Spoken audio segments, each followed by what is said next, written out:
that most folks are here.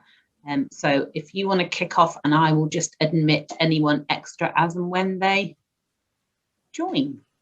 No problem. Thanks, Joe. You're going to do a bit of housekeeping-y stuff at the beginning in terms of muting and things like that.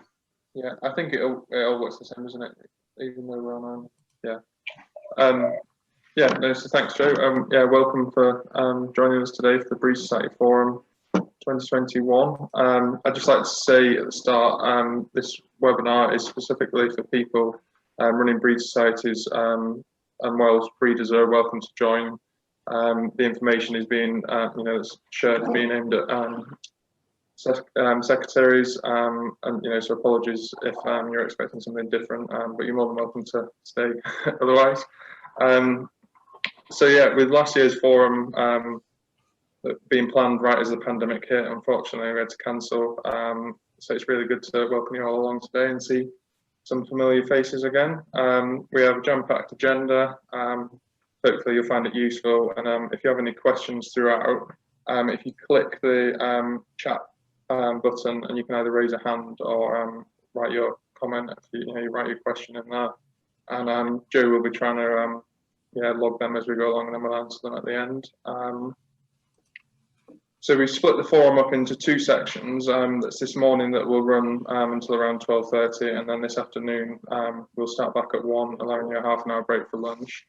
So this morning we have an update from me and Joanne Briggs on NSA activities, and then a policy update from Sean Riches, and then we'll break for lunch, and then this afternoon we'll start with Phil Stocker giving a policy update, specifically what's affecting sheep breeding in flocks, and the post-Brexit animal movements, and then the zoo technical certificates, and then that'll follow on from Phil with Alison product at SRUC, covering the latest work on the premium sheep health and goat scheme, and then it'll finish with the latest work on the genetic export from Marcus Bates and Rob Grinnell at UK Export Certificate Partnership.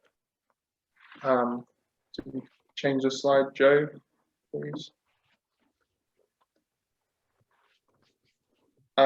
So I'll be covering activities this morning, and a bit of a roundup from the whole of NSA.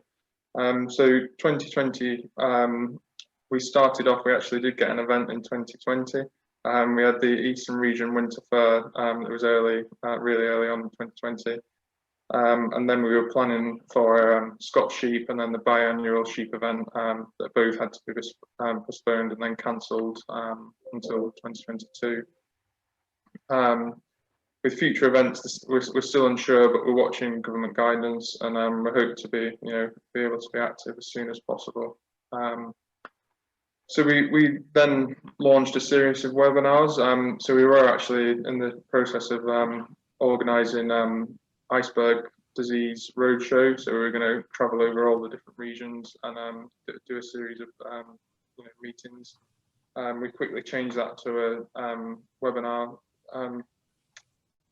meetings, and that went really well. We had to learn the technology, but we had a good engagement.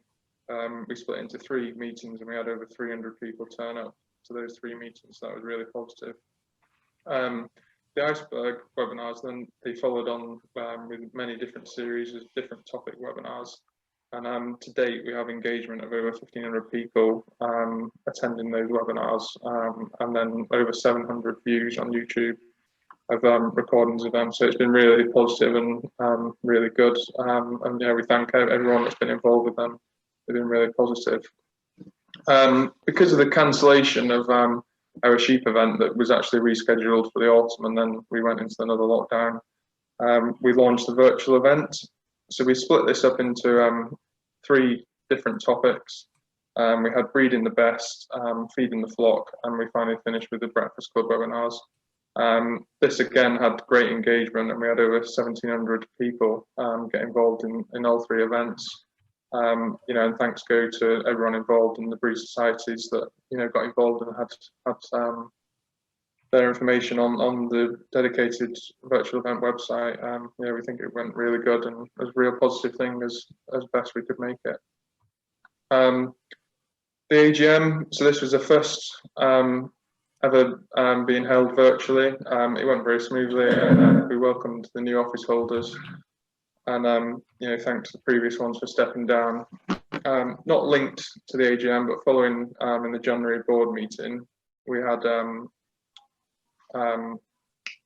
Dan Phillips elected as our new chairman, who took over from Brian Griffiths, a North Devon sheep farmer, and Dan has taken over for a 3-year term now.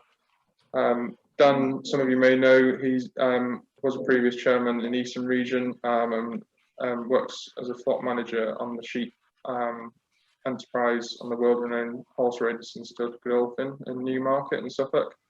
So yeah, we welcome Dan on board and look forward to working with him. And ram sales. So unfortunately, the Wales and Border ram sales was cancelled due to the size of the operation. The board members just felt with the risk of the sale to buyers and sellers was too high. So yeah, unfortunately that was cancelled. Our other 3 sales did go ahead. So the Exeter, Rugby and Melton one. Yeah, they did go ahead, but you know, with COVID restrictions in place to ensure a safe sale. I have some slides later on, you know, informing you about sales coming up this year and giving you a bit more update with that.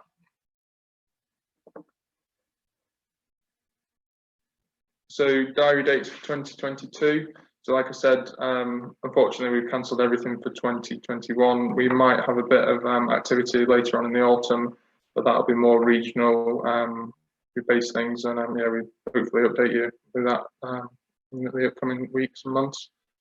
So 2022 we've got Scotch Sheep.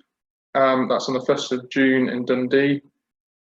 So that's the same venue, just rescheduled 2022. And then the same biannual sheep event down in the Three Counties Showground. That's on Wednesday, the 27th of July. So 2023, we've got NSA Welsh Sheep. This is on the 16th of May in Paris. We've got NSA Highland Sheep. That's still to be confirmed, the date and venue, but yeah, that will be in 2023. NSA North Sheep. This is up in Northumberland this time on the 7th of June, and then NSA South Sheep. That's on the 20th of June, and that's actually in Dorset, so that's right on the border of the South Sheep. So that'd be a good one. Yeah, because it's normally down in Devon, Cornwall way.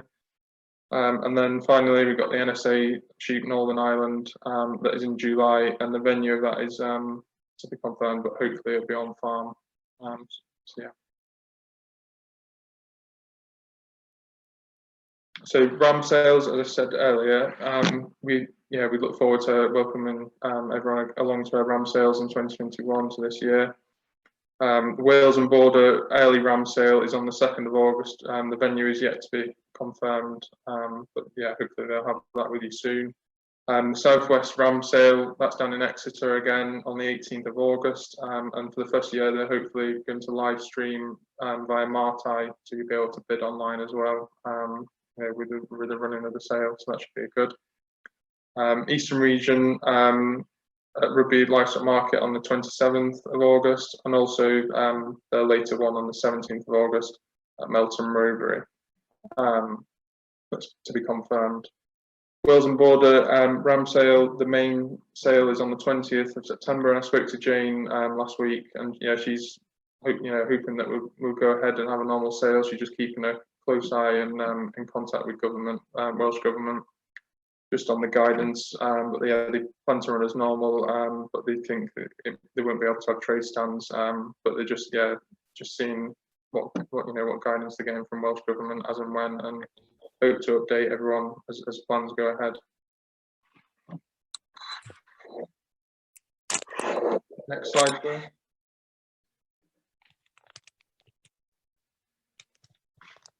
So a brief update on our membership, and I quite like this graphic that we've had made with the quote, "Our members matter." I think it sings very strong, and anything positive to come out of the situation we find ourselves in. is our membership figures have stayed pretty stable throughout the whole pandemic, and whilst our physical activity, has reduced, it's, as I said earlier, I think a lot of the things we've done, working with everyone, has kept us in the spotlight, and we have a strong and united sheep industry, so to be proud of. And I think everyone's to be thanked for that. The affiliated societies, organisations, and the different companies we work with. So yeah, very positive situation at the minute.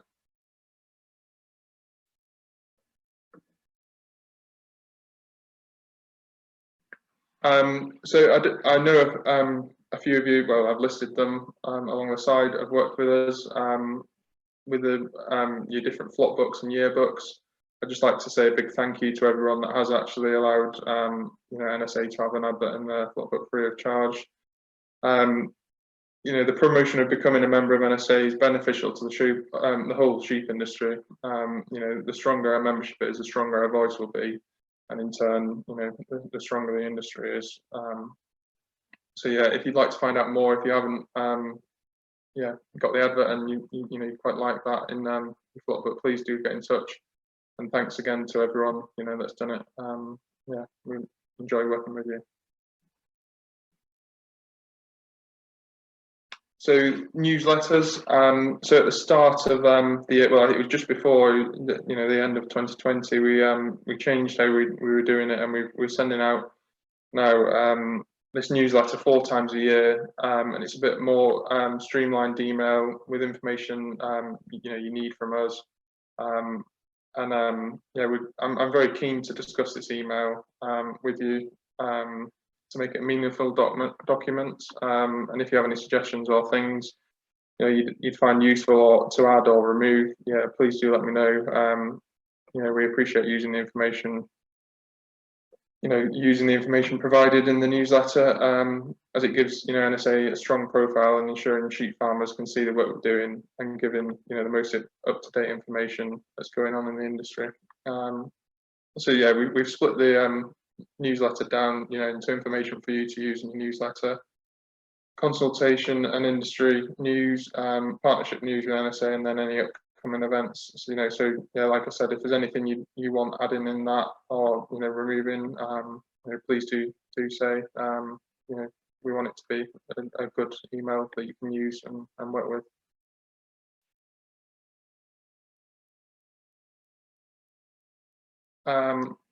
So this is a new thing that we're hopefully going to launch quite soon with the NSA discount codes. So yeah, we're hopefully going to launch it in the next few weeks.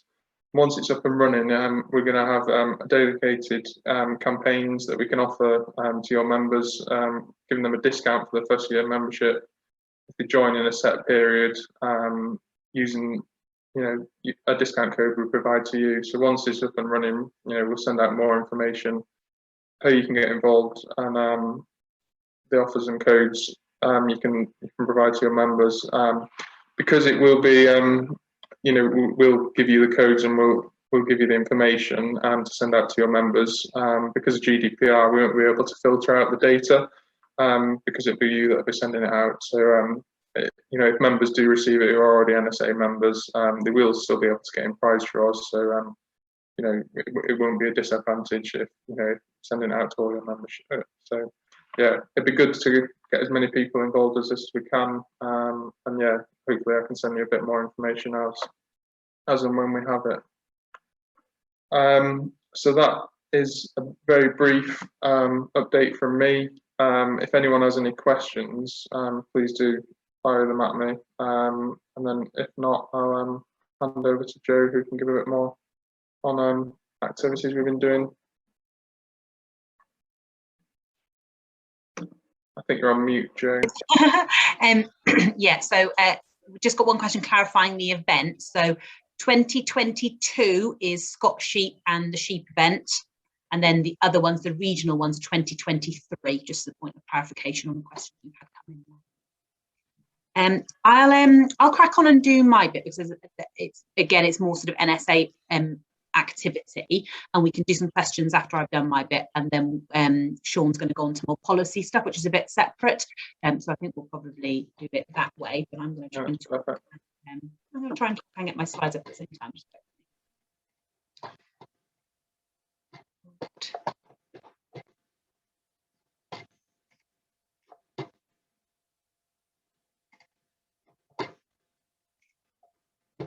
Right.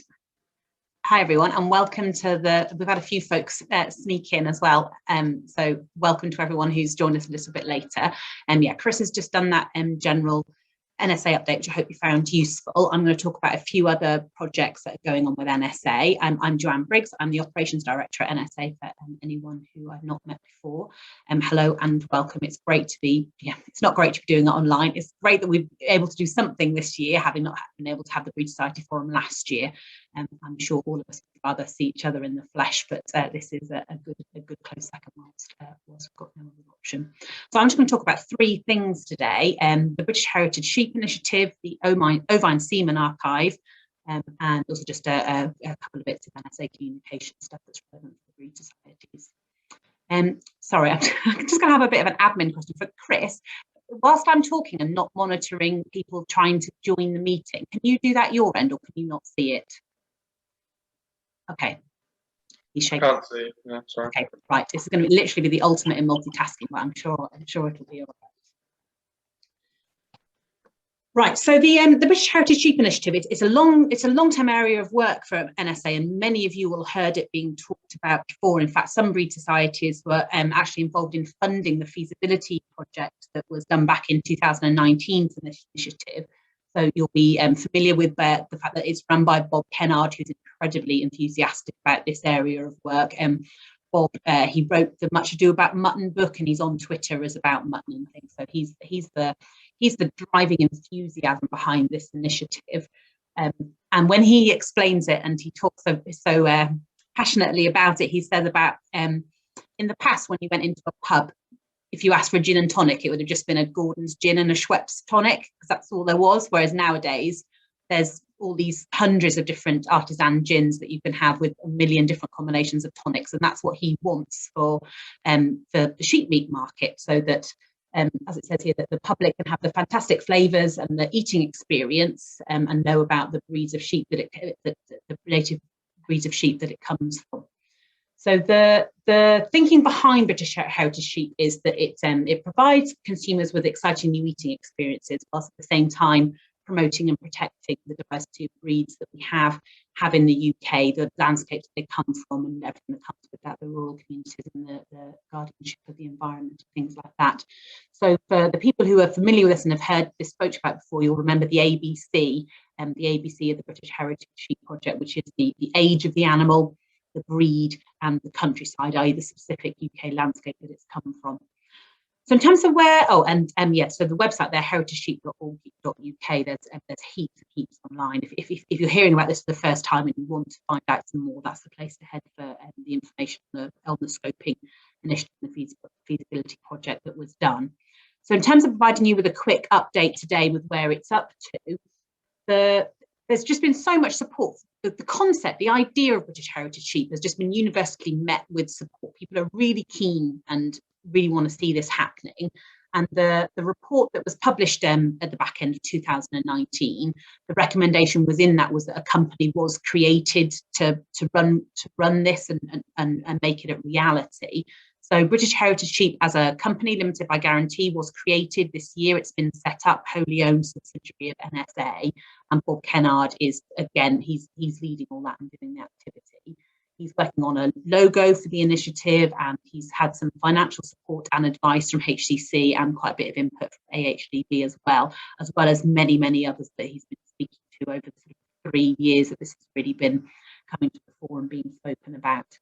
As always, with all these things, it's the funding that's the challenge, but Bob's looking at several grant applications, and he's putting in for lottery funding, for example, and perhaps looking at some crowdfunding initiatives as well.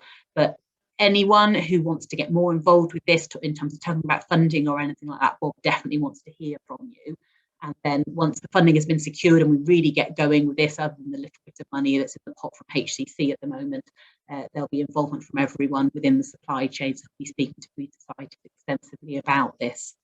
So there's two options in terms of today. If you want to get more information about this, then Bob, by all means, go to Bob directly, have a chat to him. Any ideas you might have for funding, crowdfunding, any kind of grant applications you think might be suitable and could really get this British Heritage Sheep Breed project going, then go directly to Bob by all means. Or if you want to, just pop your email in the chat and I'll pass it on to him in terms of being able to pass on, add you to the mailing list. So if you recently received an email about the logos, asking for your opinion on the logos for this initiative, you're already on Bob's mailing list. If you haven't seen that, you didn't get it, you want to get more information about this, Bob your email in the comments now and I'll catch them all at the end and I'll pass them on to Bob. So moving on from British Heritage Sheep, the Ovine Semen Archive is another one that I wanted to update you on today, and having Gail here will be very useful actually, because she'll keep me on track if I go wrong with this one. So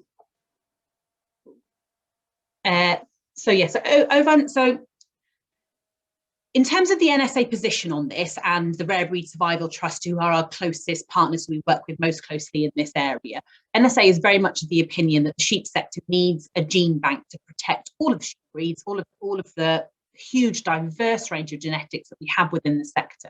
That there should be a gene bank in the event of a disease outbreak. Obviously, foot and mouth springs to mind, but any kind of disaster where huge populations of sheep were wiped out, there should be a gene bank to preserve those genetics.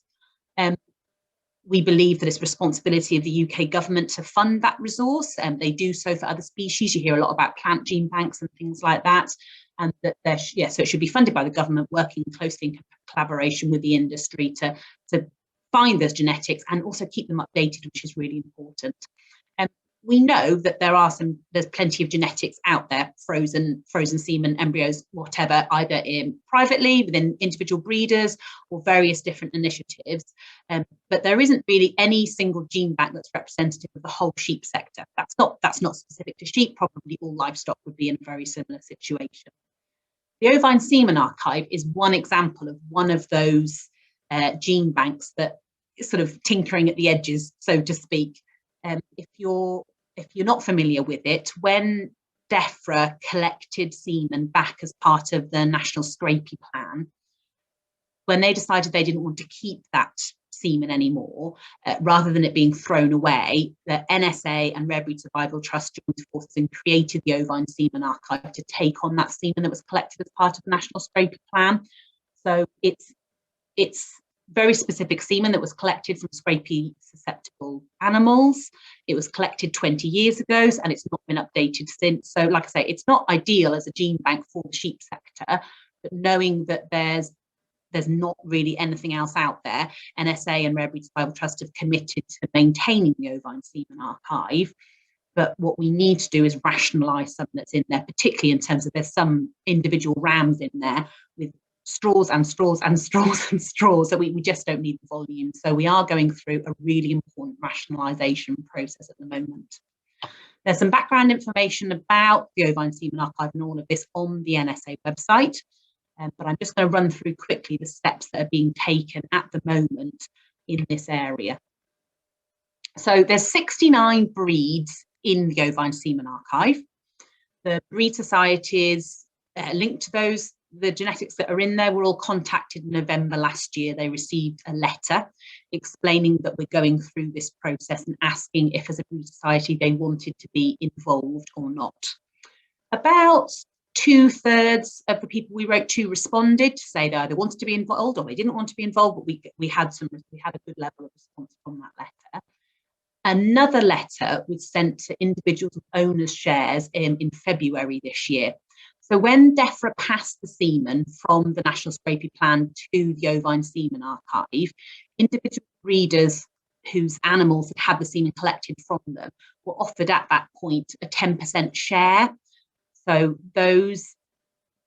10% of individual animals, if the offer was taken up, were included within the ovine semen archive. The intention back then, back in 2009, was that those individuals who'd asked for their 10% would contribute towards the storage costs, but the administration of charging several individuals a tiny amount each year massively outweighed the cost.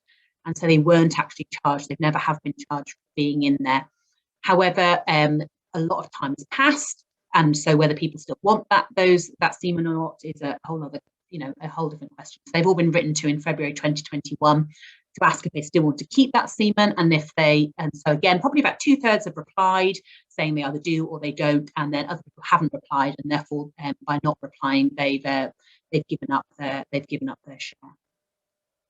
So the process we're going through now between NSA and Rare Breed Survival Trust is that we've split those 69 breeds into sort of groups of 6 or 8, and we're processing those groups per month. There's a really, really strict list of protocols in place in terms of what semen we keep. And a lot of that is around the quality of information on the individual ram. So do we know who they are? Were they registered? Some of them we've noticed now were actually only birth notified with the Breed Society. They weren't given proper pedigree registration at the time. So it's that kind of thing we're looking at. Also, volumes held is a big one. Just by reducing the volumes of some of these rams is going to massively help us rationalise what's in there. We're working with the Breed Societies where they've asked to be involved, as I said before. We think it's going to take us till about December this year to go through this process. We're well on track at the moment, but it is lengthy. It's quite an in-depth conversation about each individual ram, let alone each individual breed. But what's the take-home message today is that if you think you either didn't get that letter in November or missed to reply to that letter and you think you should have done, or if you think you're aware of people who's got owner shares in the archive who perhaps aren't aware of what's going on and they should be, and indeed if you want any of the semen that we decide we don't need to keep in the ovine semen archive anymore, if you know as a breed society or individual breeders that you want to get hold of it, then let us know. So it's me at NSA dealing with it, and Tom Blunt at Rare Breed Survival Trust. So drop either or both of us an email. The intention is that when we get to the end of this process towards the end of the year, we will release a list of what semen is no longer going to be kept in the ovine semen archive, and it'll be made available to people who want it, probably on a first come first served basis, but we haven't really hammered out the exact details of that yet. So there won't be we're not going to sell it, there won't be a charge for it, but there will be a fee for transferring it out of the archive, which is currently held by AB Europe into a private store. Yep, so that's ovine semen archive.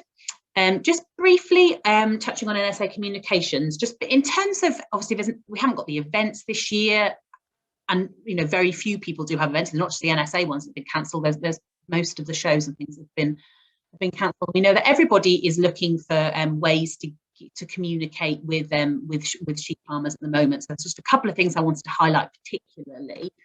In the June-July edition of Sheep Farmer magazine, we're going to be running a breeding focus supplement. Helen Roberts, who deals with the magazine, she's already contacted many breed societies and had quite a level of interest in terms of putting advertorial or straight adverts in that supplement. Also within that magazine, as always, there'll be the sheep breed directive, the one with the little tiles, the small £30 tiles and the bigger £60 tiles. That'll run as normal in there. Then in the August-September edition, if there's appetite for it, we may well do the breeding focus supplement again, but we're certainly looking to do the pedigree sales calendar. We will have many breed societies who advertise in that particular edition, advertising when their big autumn sales are, and we're looking to strengthen that and work closely with breed societies, auctioneers and others to really beef that up. And again, there'll be the Breed Society directory in there as well. Just want to make folks aware of that and remind you that NSA affiliated breed societies get 25% discount on all advertising in the magazine as standard, and to speak to Helen about that. The other thing, well, one of the many benefits of being affiliated to NSA is also the NSA website. I just wanted to draw this to people's attention because this bit of the website that I've just put the screenshot up of is one of the most popular areas of the website, particularly in terms of the Google searches. People who come to the website via a Google search, this is the page they land up on. And it's because of this bit here, particularly the sheep breeds bit. So all of the breed societies that are affiliated to NSA go on the website, they get a little description of the breed and a link back to the Breed Society website. We are still struggling to get some photographs. We're so nearly there. There's like 82 listings on this website, and we still have that small number of breeds there listed we don't have photographs for. And it's particularly annoying because it seems to be the ones that appear on the very first page of that. They're in alphabetical order. It seems to be the ones that the beginning of the alphabet are the ones we haven't got the photographs for. So real plea today is that if anyone is from those breed societies attending today, or knows anybody or can help in any way to get some photographs up on the site, we'd really appreciate that. That's it. I told you it was going to be brief, a quick update from me. So yeah, if anyone's got any questions for myself or Chris, don't worry about writing in the chats now. We'll just we'll open it up. Take yourself off mute if you've got any questions. We'll do those now, and then we'll go straight on to Sean, who's going to do the next bit.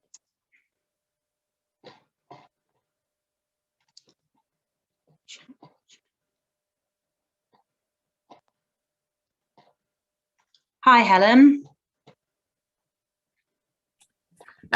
You were on about the Irvine semen list thing. Is there a list that the Blueface Leicesters can see of what semen is in there from our breed or not?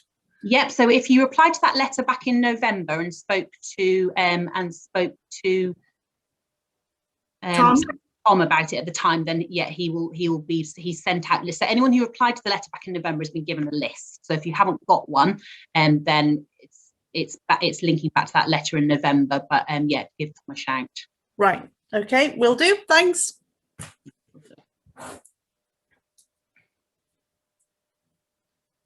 Right. I think we're saying goodbye to Chris now. Is that right, Chris? So if anyone does want to nip in with a quick question, then literally now is the time to do it.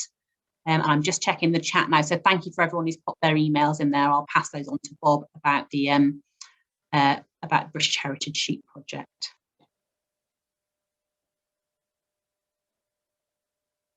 Lovely. Right. Thank you, Chris, very much. And over to you, Sean.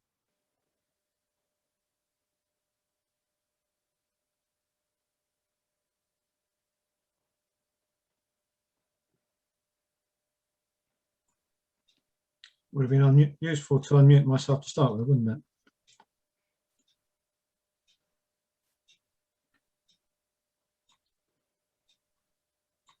Right, can you hear me and can you see my slides?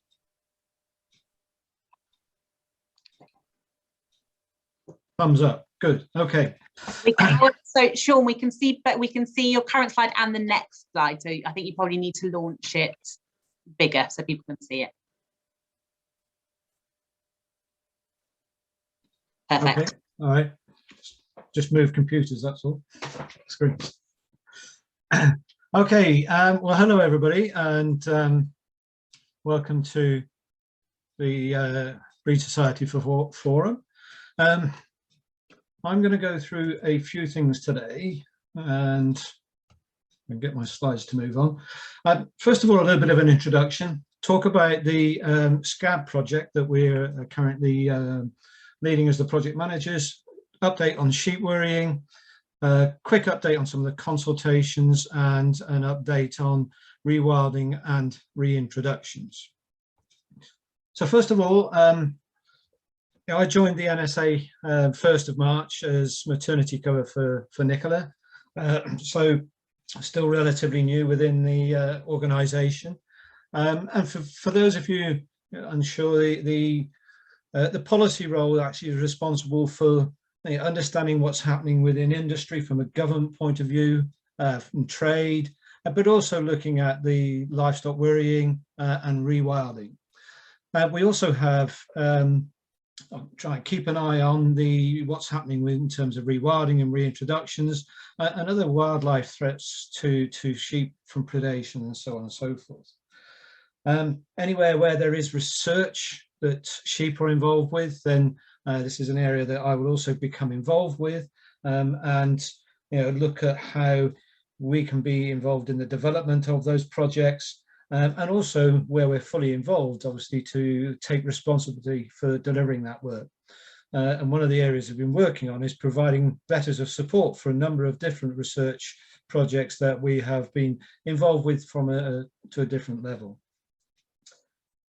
As I said, I've only just joined the NSA. I've had nearly 40 years within the veterinary pharmaceutical animal health world, not just in livestock, but also in pet, pig and poultry and the aqua worlds. Joining the NSA has actually exposed me to many facets of the sheep industry that I was perhaps not so aware that the NSA was so involved with, and it has been quite an eye-opener for me. However, one area where I have a fair bit of knowledge and experience is parasites in ruminants, and especially the sheep, having previously worked with or worked for Young's. Many of you will remember Young's going back many years, Young's, Crown, Novartis and Elanco. So sheep scab has actually played quite a large part in my past, and actually is doing so now. So one of the first things I'm going to talk about is the sheep scab project, which we NSA are heavily involved in and now leading. So just as a quick bit of background, a group of experts led by Dr. Stuart Burgess from the Morden, Leslie Stubbings, Richard Wall at Bristol University, and with certain partners, recently successfully received money for funding from DEFRA via the Rural Development Programme for England to demonstrate the effectiveness of community-led approaches to improve the control of scab in 3 specific areas within the UK. It's a 2-year project. You see they have 21 to 23, and will offer participating farmers a unique combination of on-farm advice, best practice training, free blood testing, and I'll come to these in a little bit more detail, through a coordinated approach to demonstrate that control of scab can be done by working collaboratively within farmer groups, but also within stakeholders in specific areas. So the approach is to demonstrate this effectiveness of targeted and coordinated approach to controlling scab. So that's the main aim of the project. To do that, we'll work with designated clusters of farms within specific hotspots areas. So clusters of farms, I'll come on to describe that in a little bit more detail. But to ensure the success of the project, we need to ensure there's good engagement of those farms. There is that cooperation between farms and coordinators and the other stakeholders in those specific areas, and also look for consistency of an approach between farms, between clusters, but also then extending at a national level between the 3 different areas. And I'll go on to describe a little bit more about the different areas later on. These are the 3 overarching requirements to ensure that this project is successful. So what is a cluster?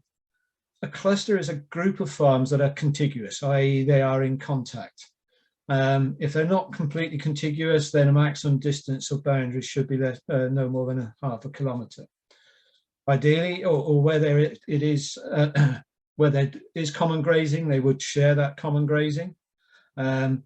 Ideally have natural boundaries as well, so that separate from other groups, like by a river or some other kind of natural boundary, and have a CPH holding. Within those clusters, we will need to work with the farms there to report and treat any scab outbreak, but also look at all ways of reducing any transmission by effective quarantine. So the project has been broken down into 3 areas of England, and it is just an English project at this time. So, and it's been based on where they, through reporting of scab, they have identified specific hotspot areas within the country.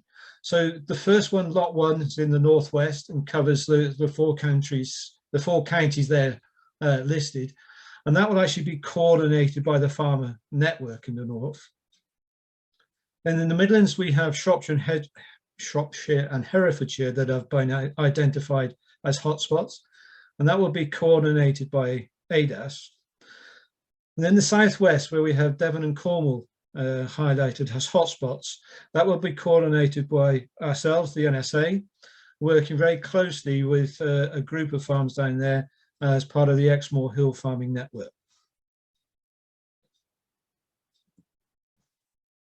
So for lot 3, NSA's role will provide full project management, and that includes operational budget management, so the financial control, communications with the coordinators on the grounds, with farmers, with other stakeholders, but also with the steering committees, and also manage the whole project in terms of timelines and what happens when.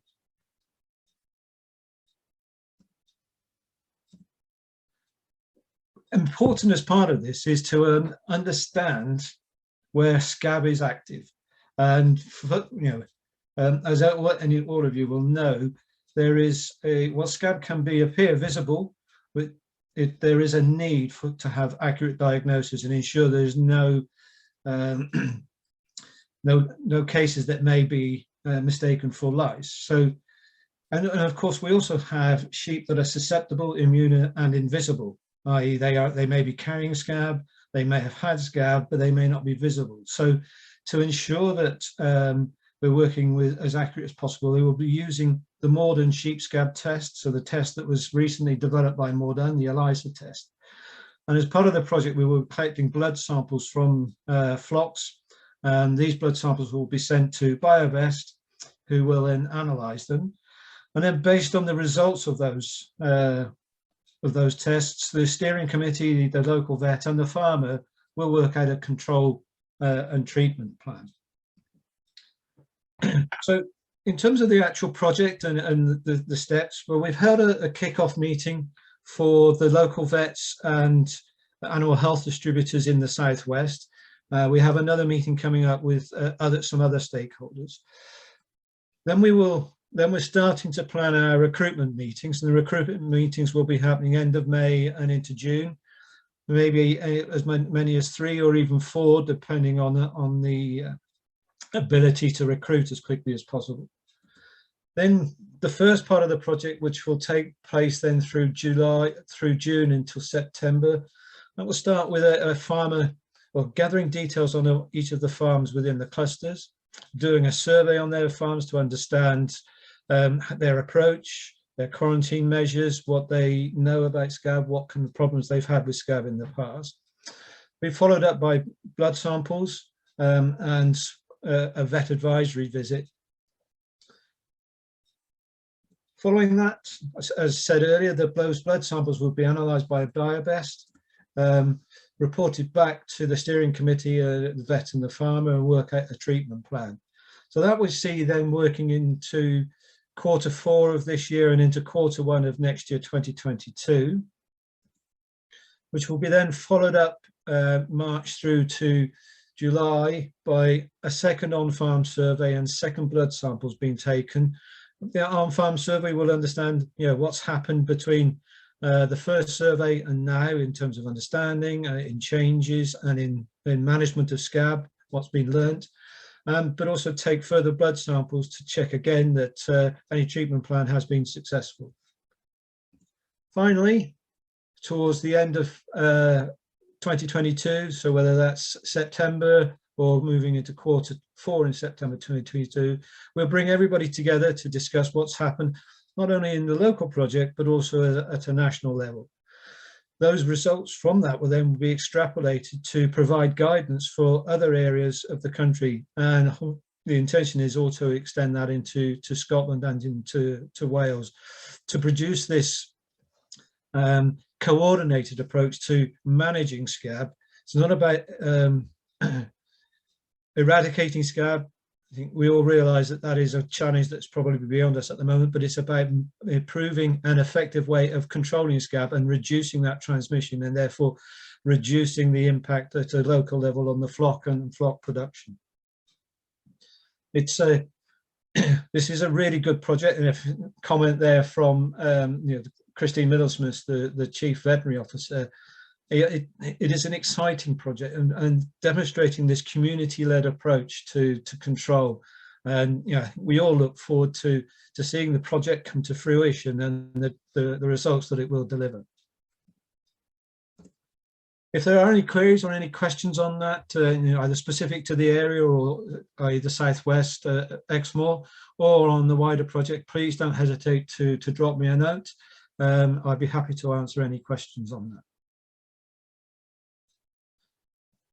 So moving on, I'm going to now talk about something which is very pertinent at the moment. Sheep Worrying by Dogs campaign, Lead On. So we're now in the first week of the Sheep Worrying fortnight, which kicked off last Friday, 30th of April.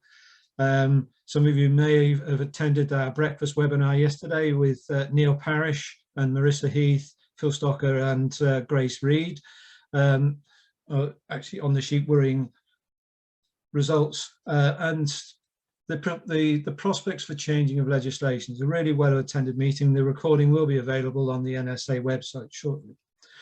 But I just wanted to go through some of the results from the NSA survey, which completed on the 19th of April. Just to show there, we had an equal split between members and non-members. The size of response, well, from the north, we kind of expect a large response. It is a high area of sheep density.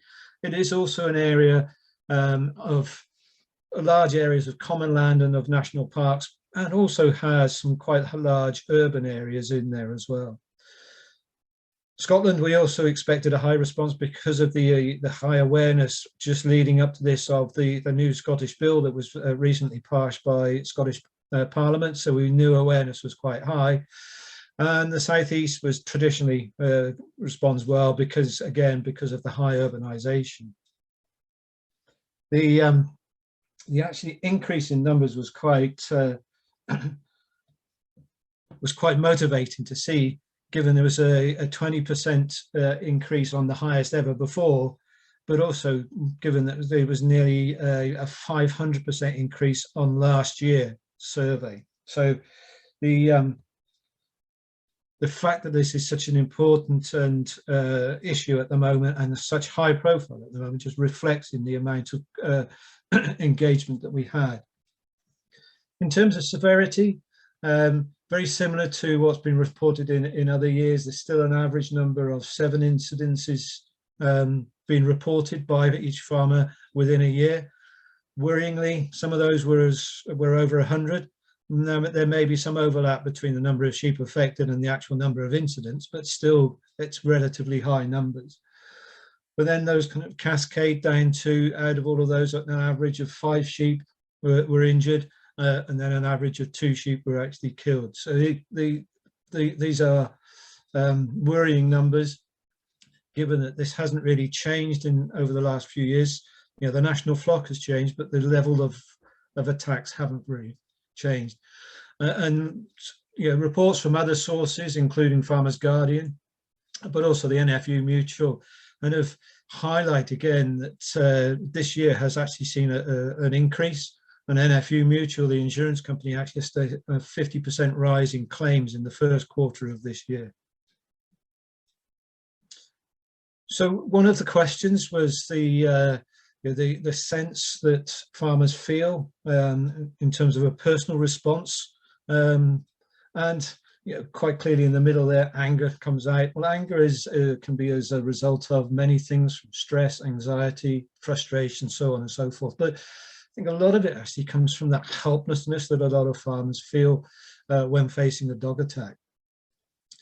Given that many sheep farmers are also dog owners, it's that sense of belief also that they feel that dog owners can be so disrespectful to animal welfare, brings that level of sadness as well that they feel. And whilst loss of income is important and is obviously can be a direct impact of any sheep worrying, the animal welfare is their first and primary concern. The impact on their mental health. Whilst 90 out of the 500 said that felt no actual impact, I draw your attention to your responses 5 to 10, so moderate to severe. That represented nearly 60% of all respondents. So nearly 60% of respondents felt a moderate to severe impact on their mental health. And mental health is quite a high profile within the media at the moment based on lockdown. So to have this added impact on animal health is not a good thing for sheep farmers. So it really does demonstrate the need for change in legislation to support the farming community. Why the increase this year? Yeah, I think it's fairly evident, but the results do back that up. More dog owners at home, been an increase in pet ownership, which obviously relates to dog ownership as well. And possibly with more people at home, dogs have been left out in the garden, but unattended a little bit more than they may have done previously. So the other things is that there's been a reduction in access to dog training during lockdown. So, new dog owners have perhaps not had that instruction, awareness raised of what their dog may well is possible. A worrying area is this farmer and dog owner communication that again needs to be addressed. 51% felt that or commented that they had verbal abuse when approaching a dog owner and asking, if they would put the dog on a lead. Some of these reactions do come out of ignorance and a lack of understanding, as well as a lack of concern. But I think a lot of it is also a pure reaction to being told what to do, and that's something where we do really need legislation and good communication to support farmers when asking dog owners to actually use leads as proper control around their sheep.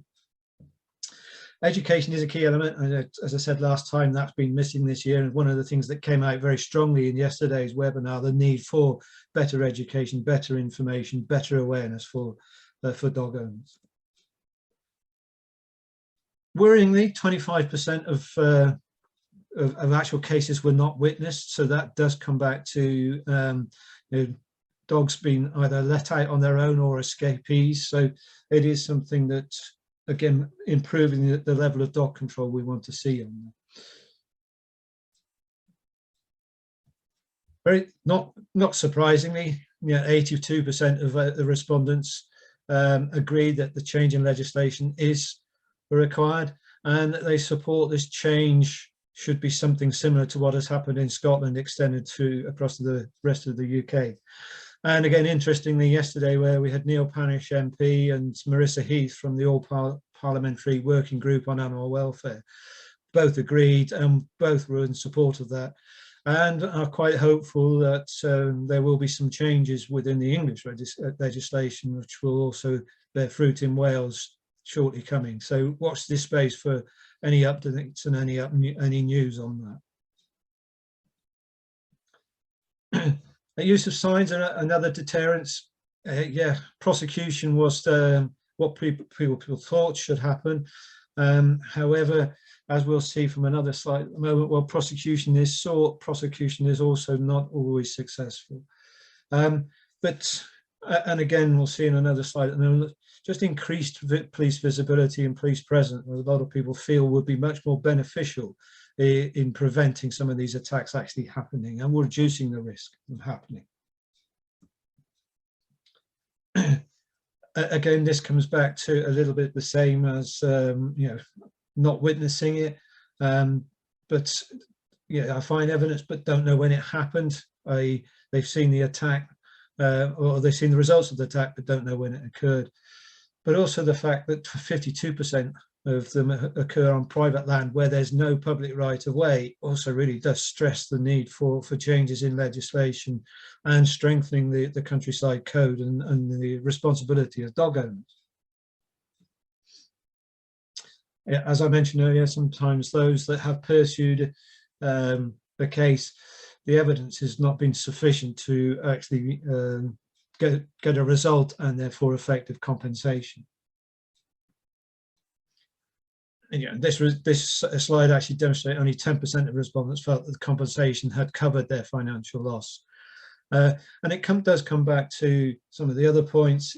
It's about the actual impacts on themselves in terms of mental health, but also on the total flock and the loss that it can cause.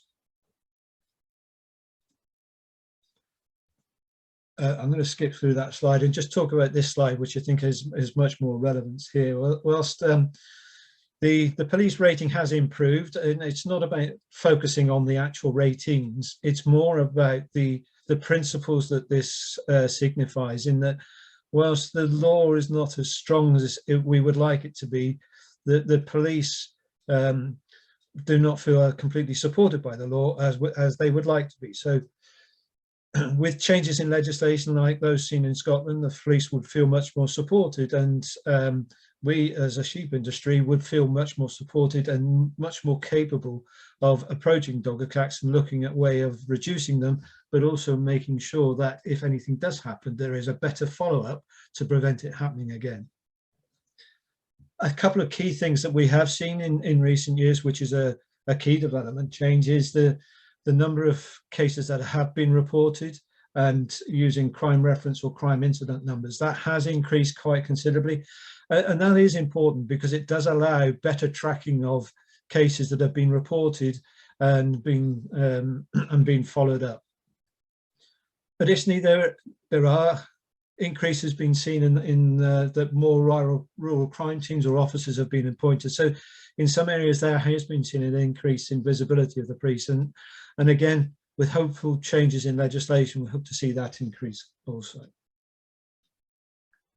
So that's a quick whistle through the results of the survey. As I said, we are now in the sheep worrying fortnight, so there's an awful lot of activity going on around that. A lot of media communications, a lot of going on social media, but also I want to just draw your attention and remind you of 3 workshops that will be happening. One on Friday this week, which will look at constructive conversations, how to better manage conflict with dog owners.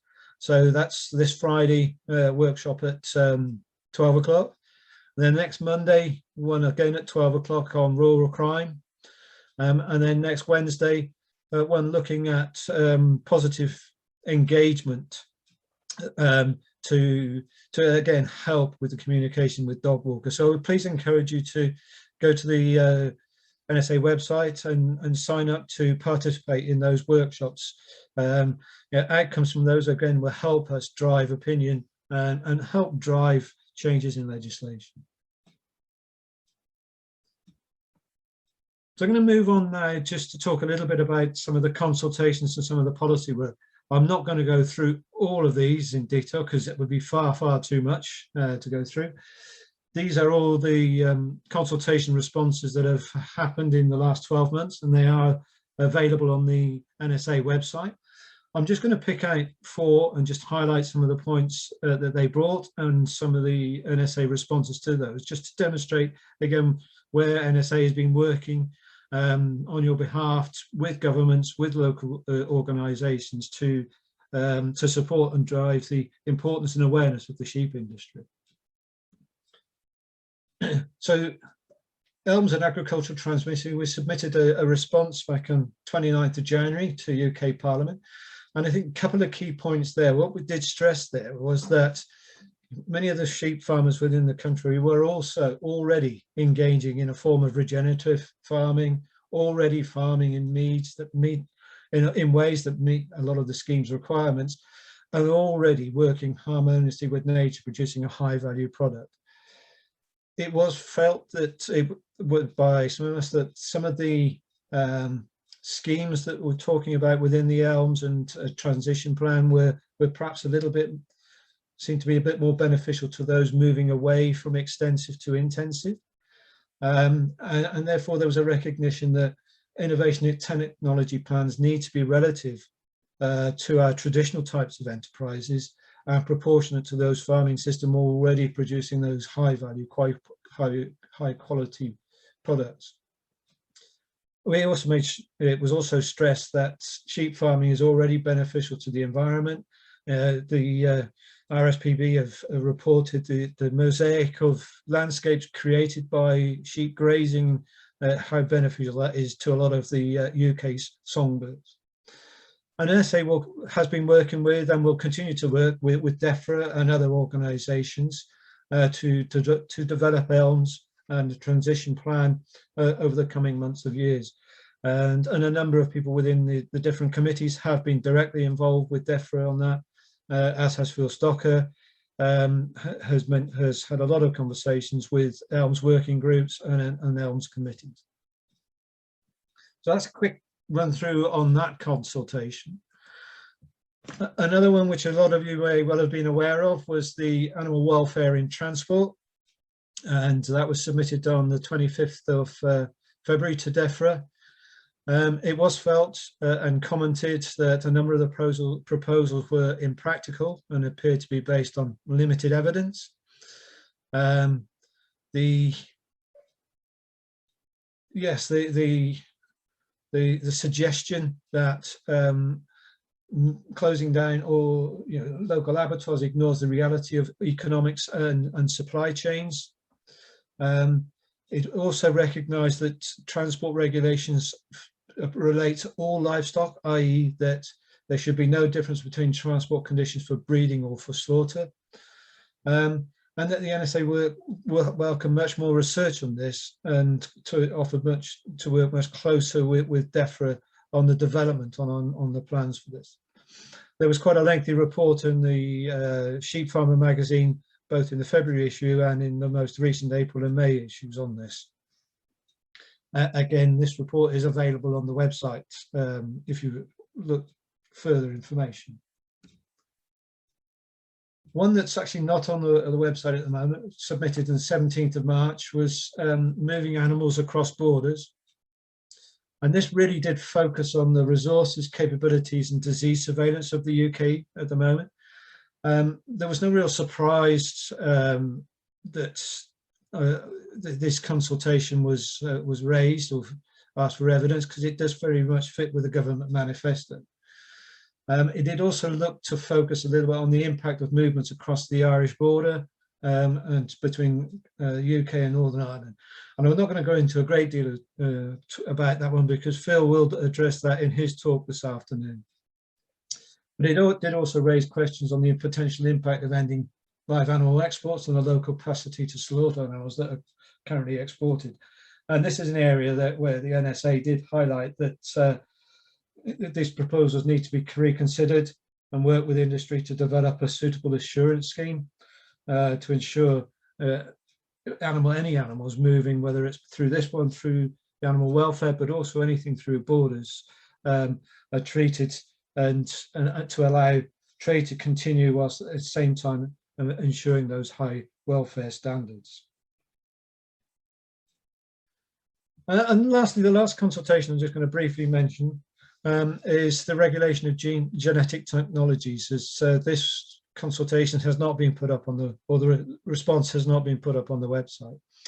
And it was really looking at the difference between gene editing and the framework governing genetically modified organisms. And it was asking the question, should organisms produced by gene editing be regulated in the same way as genetically modified if they could have been produced by traditional breeding? And you know, the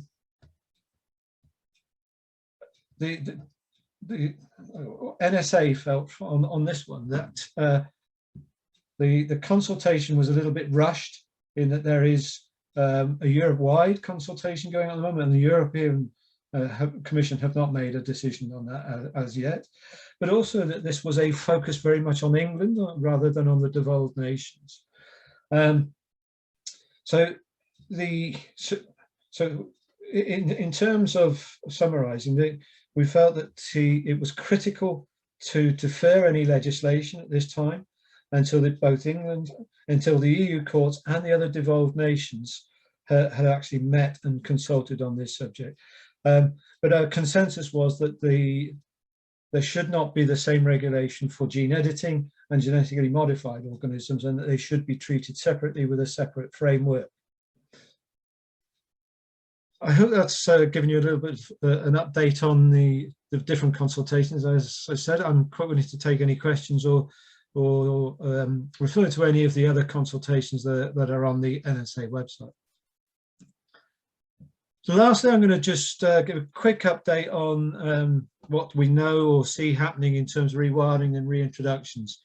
I'm sure a number of you would have seen the press article in the beginning of March, where it announced that Boris and a number of other government officials were looking to Nature England to put a proposal together to again launch or release lynx and wolves within certain areas of England. What they're looking to do is to draw up a group of stakeholders to work with DEFRA and other exports to draw up plans for those reintroductions and then be able to work with local communities. At the moment, there's nothing else that we've heard on this, so we're monitoring the media. Boris and Carrie probably have other things on their mind with, decoration of number 10 and what have you. So things have been a little bit quiet on the media on this at the moment, but we are monitoring it very carefully, given that the response that we put in 2 years ago to the previous proposal to launch lynx in the Kielder Forest. So yeah, we're monitoring that one very carefully as we are at the moment. The other one is the white-tailed eagles, or also known as the sea eagles. NSA did respond to a consultation organised by the Wild Ken Hill estate, and actually suggested there that before any launch of sea eagles in Norfolk, we should wait and understand a little bit more about what's happening with the Isle of Wight population and fully understand the outcomes. What's shown there is actually some tracer maps that have come showing three of the seagulls that were released on the Isle of Wight and how far they've travelled in time. So the very top map, the very first map up there was actually one of the 2019 released animals who covered quite a lot of ground all the way up into Norfolk. Then the second map here is a female from the same release who moved all the way up to almost back up into Scotland before again returning back to the Isle of Wight. And then the third was a male who, from that 2020 release batch, who spent a lot of time in the UK, was seen with red kites in Oxford, was seen again over Norfolk and Cambridge before eventually returning to the Isle of Wight. So all of those birds, whilst they have migrated from the Isle of Wight, their release site, they have actually returned and are now back on those sites. So, the NSA feeling at the moment was that we should continue to monitor that. There's been nothing new from any of the organisations in the last month or so, but we will continue to monitor that to understand what is going on and keep the members updated on anything new that we hear. So really that is an update on what's happened with policy and technical work. A lot of it happened before I joined, but some of it I have been able to be part of since 1st of March. And I'm happy to take any questions or listen and be part of any discussions, should there be any. I'll stop sharing.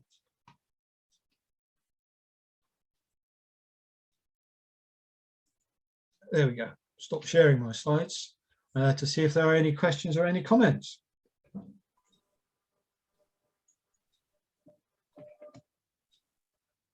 Thanks, Sean. Some of that will come up again this afternoon, particularly in terms of some of those animal movements and things like that. I know Phil's planning to go into that in the afternoon session, isn't he?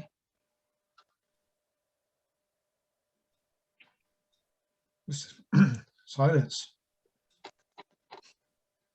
You've either stunned them or answered any questions they might have had. I will be around also in this afternoon session, so if anybody does have any other questions, I'll be happy to answer them then.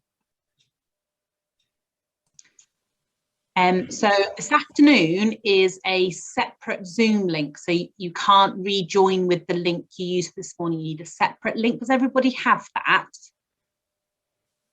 Everyone all right with that? Fabulous. Okay. So that starts again at 1 o'clock. There's 4 speakers in that session. So if we finish early now, that's no bad thing, because this afternoon, we always knew this afternoon was going to be a more packed session than this morning is. So we'll finish now. Go have a good break. Jo. Yep. Jo, it's Aileen. Can I just say just one thing? I just wanted to say to Sean, welcome to NSA. You've obviously not been here long, but you've gone right into the deep end, and that was a very comprehensive report on the things you're involved in. So I just want to say thank you. You're welcome. Thanks, Aileen. That's lovely. And Sean's only been with us 2 months, but it feels, I forget he's new. He's part of the team straight away. It's been fantastic. It's been a really positive. And also, I probably should mention as well, he's covering for Nicola, and we've been terrible at telling people. Nicola has had her baby. She had a little girl called Poppy. And for those of you who've dealt with Nicola in the past. Right. Okay. So we'll sign off now. Back together at 1 o'clock. I won't be there, but Sean will be. So there'll be a bit of continuity between the two, and Phil's going to go into all those Brexit stuff as well as our guest speakers as well. So if there's anything that you're thinking you would like answered and isn't in that session, then Sean will be there as well to be doing that. So thank you, everybody. Have a good lunch break, and see you again at 1 o'clock. Thank you. Okay. Bye-bye.